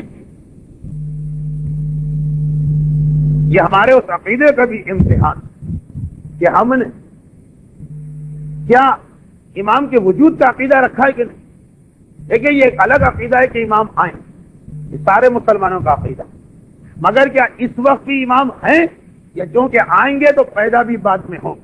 یہاں ہمارا مسلمانوں کے اکثر مکتب فکر سے اختلاف، گرچہ دوسرے مکاتب فکر میں بھی امام کی ولادت کی حدیثیں ہیں، لیکن رفتہ رفتہ انہوں نے اپنا عقیدہ بدل کے یہ بنا لیا کہ آئیں گے بھی بعد میں تو پیدا بھی بعد میں ہوں۔ ہمارا عقیدہ ہے کہ چاہے ظاہر بعد میں ہو اس وقت بھی، اور خالی وجود کے قائل نہیں، اس وقت بحیثیت اولی الامر کائنات کے سارے کام پروردگار نے ان کے سپرد کیے اور ان کے ذریعے سے چل رہے، یعنی وہ حکمران ہے اس دنیا کو۔ چنانچہ اسی عقیدے کا کہ امام کو آپ صرف یہ مان رہے ہیں کہ کسی جگہ پیدا ہو کے بیٹھے ہوئے، یہ نہیں، کائنات کی دنیا کے نظام میں ان کا دخل۔ اس کا ایک نتیجہ یہ ایک روایت آئی کہ اپنے انتہائی اہم مسائل جب امام ہیں، امام کی خدمت سے بھیجتا ہوں۔ راوی نے کہا مولا کیسے بھیجوں، ہم کہاں اور امام کہاں؟ تو کہا کہ اس کا بہترین طریقہ یہ کہ کاغذ سے خدمت امام میں عریضہ لکھو، جس طرح دنیاوی حکمرانوں کے نام درخواست بھیجی جاتی، اور پھر اس پاک مٹی یا آٹے میں بند کر کے یا ذریعہ اقدس میں ڈالو اس امام تک پہنچے، اور یا کسی جاری بانی میں ڈالو تو یہ تمہارے زمانے کے امام تک پہنچے۔ اب اس روایت کے ساتھ ایک جملہ اور بتانا پڑے کہ عریضہ معصومین میں سے ہر ایک کے زمانے میں تھا۔ جب امام مدینے میں تھے اس وقت بھی اگر مومن فرض کیجئے کہ ہندوستان میں رہتا تھا، امام کو اس وقت بھی وہ عریضہ بھیجتا تھا۔ چنانچہ مولا کا بتایا ہوا عریضہ، امام حسین کا عریضہ، چھٹے امام کا عریضہ، آٹھویں امام کا عریضہ۔ عریضہ خاص ہمارے امام سے متعلق نہیں، ہر امام کے زمانے میں مومن کا یہ پرابلم تھا، گرچہ امام ظاہر مگر پرانا زمانہ ہے، کیسے امام تک اپنی درخواست پہنچائی؟ قافلے 6 مہینے کے بعد پہنچے، مسئلہ ابھی کا۔ تو معصوم نے طریقہ عریضے کا اپنے زمانے میں، زمانے ظہور میں قائم کیا معصومین، جس میں چھٹے امام کا ایک عریضہ یہ کہ اگر تم یہ عریضے کے اوپر اس جملوں کے ساتھ درخواست لے کے بھیج اور تمہاری حاجت قبول نہ ہو تو میں شرمندہ ہو جاؤں۔ اب آئیے، اب اس میں علماء نے بحث کی کہ اس وقت جو ہم عریضہ لکھیں گے، کیا ہم اس وقت بھی ان معصومین کے لیے عریضہ لکھ سکتے ہیں؟ کیا لکھ سکتے ہیں، لیکن اہم ترین عریضہ ہے ہر مومن کے لیے اپنے زمانے کا امام۔ اس وقت عریضے کا کیا مطلب؟ یہ خالی ایک رسم نہیں، یہ ایک عقیدے کی تکرار بھی کہ ہم غیروں کی طرح اس کے قائل نہیں ہیں کہ امام آئیں گے تو لیکن ابھی نہیں ہیں ابھی، اور اس کے بھی قائل نہیں ہے عیسائیوں کی طرح کہ عیسیٰ ہیں مگر کسی آسمان وغیرہ پر نہیں، اسی دنیا میں ہے، دنیا کے کاموں میں ان کا اثر و نفوذ ہے۔ جس طرح اگر ظاہری طور پہ امام کی حکومت ہو، وہ جس طرح دنیا کے کام چلاتے امام یہ طاقت اور اختیار رکھتے، تو ہم پروردگار کی توحید کے قائل ہونے کے ساتھ اس کے نمائندے کو درخواست بھیجیں۔ پھر یہاں پر 1-2 باتیں سن لیجیے، اور یہ تقریر بہت لمبی ہو گئی، ختم کر، اسی لیے مجھے اندازہ تھا، میں نے مسائل شروع میں نہیں بیان کی، اور وہ یہ آخری 2 باتیں کہ پہلی بات یہ ذہن میں رکھیے کہ ویسے عریضے کا کوئی تعلق 15 شعبان سے نہیں، اور جو آپ نے عریضے کا مفہوم سمجھا اس میں بھی اس کا 15 شعبان سے کیا تعلق؟ عریضے کا مطلب ہے کہ جس طرح اگر امام کی حکومت ہو، ہمیں جب بھی مسئلہ پیش آتا ہم درخواست لے کے امام کے دفتر میں جمع کرا دیں، یہ ہے عریضہ۔ اس کا امام کی ولادت و شہادت سے تعلق نہیں ہوتا، اس کا تعلق ہوتا ہے اپنی پریشانی، چاہے وہ پریشانی شعبان میں ہو کہ رمضان میں ہو کہ ربیع الاول میں ہو کہ ربیع الثانی، شب جمعہ ہو کہ ہفتہ ہو کہ اتوار۔ عریضہ سارے سال کا ایک عمل، لیکن 15 شعبان چونکہ اس امام کی ولادت کی رات جو غائب ہے، اور جو آنکھوں سے غائب ہو جائے عقیدہ کمزور پڑنے لگتا، اس لیے خصوصیت کے ساتھ کہا گیا کہ 15 شعبان فرض کریں کہ ہمیں کوئی پرابلم نہیں، اگر کہ ایسا ہو نہیں سکتا پھر بھی عریضہ ڈالو تاکہ وہ عقیدہ تازہ ہوتا رہے کہ ہم امام کے وجود کے قائل ہیں اور امام کو اس وقت بھی اولے الامر مانتے ہیں، جن کا امر، جن کا حکم کائنات میں چلتا۔ اور ویسے تو بہرحال کوئی شخص نہیں ہے جو بغیر پریشانیوں کے، تو ساری رات پروردگار رسول و آل رسول کا واسطہ دے کر دعائیں مانگی، اس کے بعد صبح کے قریب انہی دعاؤں اللہ کے مقرر کردہ حاکم کے بعد بصورت عریضہ کی دعا دی۔ اور یہ عبادت بھی ہمارے یہاں رائج ہے مگر ذہن میں تصور رکھتے ہیں۔ اب آئیے جس میں اصل بات عرض کرنا کہ عریضہ ایک نہیں، عریضے روایتوں میں بہت سارے آئے۔ عریضہ کیا ہے؟ عریضہ درخواست، اس کا جملہ یہی کہ میں اللہ کے وجود کی گواہی دیتا ہوں اور مولا میں آپ سے درخواست کرتا ہوں میری فلاں پریشانی دور کر دوں، یہ ہے عریضہ۔ لیکن بہت سارے عریضے ہمارے یہاں رائج، یہ بھی میں ان لوگوں کی بات کر رہا ہوں جو خاص امام پر تحقیق کرتے رہتے ہیں۔ جیسے آپ کو پتا ہے کہ ہمارے یہاں علماء نے تقسیم اختیار کر دی، کچھ قرآن کے علوم پہ ریسرچ کرتے ہیں، کچھ حدیث پہ، کچھ تاریخ پہ، کچھ فقہ پہ جو مجتہد بنتے ہیں، تو کچھ نے خاص موضوع لیا ہے امام زمانہ کے حالات۔ تو یہ کہا گیا کہ ویسے تو تقریباً امام کے حوالے سے 9 عریضے کتابوں میں ملتے ہیں، 9 مختلف تحریریں درخواست۔ اب معذاللہ مثال کھونڈی نہ ہو جائے، ایک کتاب آتی ہے بازاروں میں کہ خط و کتابت سکھانے کی، کس طرح لیٹر لکھا جائے، کتاب چھپتی انگلش میں بھی اردو میں بھی، تجارتی خط و کتابت کے کمرشل لیٹر کس طرح لکھے جائے، عریضہ خط اس کے 7 8 9 مختلف ڈرافٹ یا عبارتیں موجود ہیں۔ ہمارے پاکستان میں بھی جو عبارت ہے یہ خاصی معروف، لیکن اب کسی طرح بھی لکھیں یہ امام کا بتایا ہوا عریضہ، مگر ایک عریضہ وہ جس کے بارے میں امام نے یہ ارشاد فرمایا کہ یہ عریضہ صرف اس وقت لکھا، یا خود زمانے کے امام نے غیبت صغرا میں یہ ہدایت، جب تمہاری جان رگ گلو تک آ جائے، کوئی اتنا بڑا مسئلہ ہو کہ زندگی اور موت۔ چنانچہ اس کے ساتھ یہ جملہ بھی کہ اگر کسی چھوٹے مسئلے کے لیے عریضہ لکھا تو میں قیامت میں اس سے شکایت کروں، یہ اہم مسئلے کے لیے ہے، تم نے اس چھوٹے مسئلے کے لیے ایمرجنسی والی چیزیں اس میں یہ کیوں ان کو استعمال کیا۔ اچھا ایک بات تو یہ، لیکن اس سے ہٹ کر ایک آخری بات، جتنے بھی عریضے ہمارے پاس ان میں جو سب سے مجرب پایا گیا، یعنی ان معنوں میں کہ اس عبارت والے عریضے سے درخواست جلدی قبول ہوتی، اگر کہ سارے عریضے امام کے بتائے، اس کا مطلب یہ نہیں کہ باقی عریضے ماشاءاللہ بیکار، یا اگر ہم کہیں کہ مثلا آپ فلاں سورہ پڑھیے تو آپ کی پریشانی دور ہو جائے گی، تو یہ نہیں کہہ رہے کہ باقی سوروں سے کچھ نہیں ہو نہیں، لیکن یہ خاص زیادہ اس کی تاکید آئی روایت، اور وہ ایک عریضہ جو بہت کم کتابوں میں پایا جاتا۔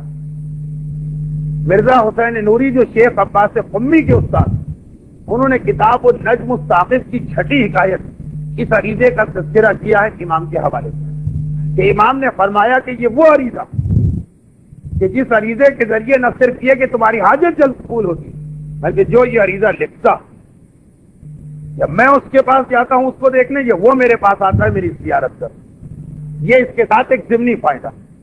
اس طرح زیارت آل یاسین کا یہ فائدہ کتابی بات نہیں، مجرب، یعنی وہ لوگ جن پر بھروسہ ہے وہ کہتے ہیں ہم پر یہ گزری۔ عریضوں میں سے کس عریضے کے بارے میں تجربہ ہے علماء، یہ والا عریضہ جو عموماً کتابوں جو چھپا ہوا آتا ہے وہ نہیں ملتا، اس ایک خاص عریضہ ہے کہ جس کے بارے میں کہ حاجت بھی جلدی قبول ہوتی، اور اس عریضے کی وجہ سے زیارت بھی ہوتی، یعنی چاہے آپ نے عریضے میں یہ درخواست نہ لکھی ہو کہ مولا میں آپ کی زیارت کرنا چاہتا ہوں، مگر اس عریضے کا ایک فائدہ، اور خاص یہ وہ عریضہ جس کے بارے میں یہ بھی امام نے کہا کہ اگر اپنے لیے نہیں لکھ رہے کسی اور کے لیے لکھ رہے تو یہ بھی صحیح۔ بس یہاں پہ آخری جملہ آتا ہے فی حاجت، اپنے لیے ہے تو حاجت ہے، کسی اور کے لیے لکھ رہے ہو اس کا نام بھی لکھ دو، فی حاجت فلاں ابن فلاں، میں اس کے لیے یہ عریضہ بھیج رہا ہوں، اس عریضے میں دوسرے کی طرف سے لکھے جا سکتے۔ اب یہ عریضہ جو اس اعتبار سے بہت ہے، اور ایک بات اس عریضے کے بارے میں اور سن لیجیے وہ یہ کہ عام طور پر جتنے بھی عریضے وہ جناب حسین ابن روح کے نام سے دریا میں ڈالے جاتے ہیں، جو امام کے چوتھے نائب، تیسرے نائب۔ یہ جو عریضہ جس کا میں نے ابھی تذکرہ کیا، اس عریضے کی جو دعا، اس میں امام کے پہلے نائب اور دوسرے نائب کو خطاب کرتے ہیں، عثمان ابن سعید اور محمد ابن عثمان ابن سعید۔ کہ عام جو ہمارے حسین ابن روح کا ذکر ہے وہ بھی امام نے کہا، اس عریضے کے ان سے ہٹ کر پہلے اور دوسرے نائب کا نام لیا جاتا ہے۔ خوش قسمتی سے اردو میں کتاب ایسی ہے کہ جس کے اندر یہ عریضہ موجود ہے، بلکہ اب تو 2 کتابوں میں موجود ہے، دوسری کتاب کا بھی ترجمہ ہو گیا۔ اور عریضہ اگر آپ کو کہیں سے نہ ملے تو آپ خود کاغذ و قلم اٹھا کے اپنے ہاتھ سے بھی لکھ سکتے ہیں۔ اور جیسا بھی آپ نے سنا جو نہیں لکھ سکتا ہے تو یہ وہ والا عریضہ جس میں شروع سے ہی گنجائش ہے کہ لکھوایا جا سکتا ہے۔ اردو میں 2 کتابیں ہیں، دونوں میں آپ کو یہ عریضہ مل جائے گا، ویسے بہت کم کتابوں میں، خود عربی فارسی حتیٰ یہ کہ علامہ مجلسی کی انسائکلوپیڈیا کتاب بہار الانوار، جس میں سارے عریضے، یہ والا عریضہ اس میں بھی نہیں۔ اور جو 2 کتابوں میں ہے اس میں سے ایک تو خاص اردو کی کتاب ہے گوہر یگانہ، اس کے صفحہ نمبر 400 پر یہ عریضہ موجود، صفحہ 4 یہ عریضہ۔ اور ایک فارسی کتاب ملاقات با امام زمان، 2 جلدوں میں ہے، اس کا اردو ترجمہ ہو گیا۔ ایک کتاب تو ملاقات امام خود اردو کی ہے، وہ نہیں، ایک ہے ملاقات با امام، یہ فارسی کتاب کا اردو ترجمہ، اس کی پہلی جلد جو، دوسری نہیں، 2 جلدوں میں، لیکن پہلی جلد کے آخر میں یہ عریضہ لکھا ہوا، بلکہ شاید سب سے آخر میں یہی عریضہ۔ اس کے بعد اللہم کل ولیک الحجہ کی دعا ہے اور کتاب ختم۔ لاسٹ پیج پر اللہم کل ولیک الحجۃ ابن الحسن دعائے حفظ و سلامتی ہے، اس لاسٹ سے پہلے والے پیج پہ یہ عریضہ۔ بلکہ یہ جو کتاب ہے ملاقات با امام، فارسی کتاب کا اردو ترجمہ، اس کی پہلی جلد کے آخر میں یہ تینوں چیزیں موجود، سلام اللہ الکامل التام شامل کی زیارت بھی، جو میں نے مفاتی کا ریفرنس، زیارت آل یاسین بھی ہے، اور یہ خاص عریضہ بھی جو ویسے اردو میں صرف گوہر یگانہ میں تھا، لیکن اب اس فارسی ترجمے کی وجہ سے، فارسی کتاب کے ترجمے کی وجہ سے ہمارے یہاں بھی۔ تو کل جو آپ عریضہ ڈالیں، بازار میں اگر یہ عریضہ چھپا ہوا نہ ہو، مجھے نہیں معلوم کہ اس وقت بازار میں کون سا عریضہ مل رہا، زیادہ مشہور وہی ہے جو تحفۃ العوام میں، لیکن یہ خاص عریضہ ہے جو علامہ مجلسی کی کتاب میں بھی نہیں آ سکا، لیکن معتبر روایتوں سے ثابت۔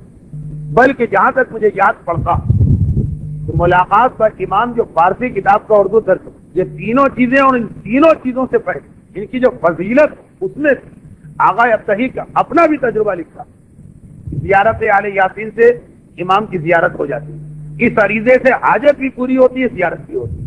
شاید کچھ ریفرنسز آپ کو جو میری تقریر ہوئی ہے وہاں بھی مل جائے۔ تو کل کی رات، دعاؤں کی رات، ایک رات جاگ کر باقی سارا سال سوائے شب قدر کے سونے کی رات، ایک رات زحمت اٹھا کر میدان قیامت میں آرام کی رات، وقت پر دعا مانگ اپنے سال کے سارے مسائل کو حل کرانے کی رات۔ کل کی رات امام کی ولادت کی رات ہے، امام کے لیے رونے کی رات ہے، امام کو سلام کرنے کی رات ہے، امام کے لیے دعا کرنے کی رات ہے، امام کے خدمت میں اپنی حاجت پیش کرنے کی رات۔ یہ رات ضائع نہ ہو، اور اس رات کے ضائع نہ ہونے کے لیے یہ بھی ضروری کہ آپ کی آج کی نیند پوری ہو جائے۔ ایسا نہ ہو کہ تقریر اتنی لمبی ہوتی چلی جائے کہ اس کی وجہ سے آپ کل رات کو جاگ نہ سکے وقت۔ چنانچہ میں اس کی بات پہ یہ گفتگو اختتام کو پہنچاتا ہوں۔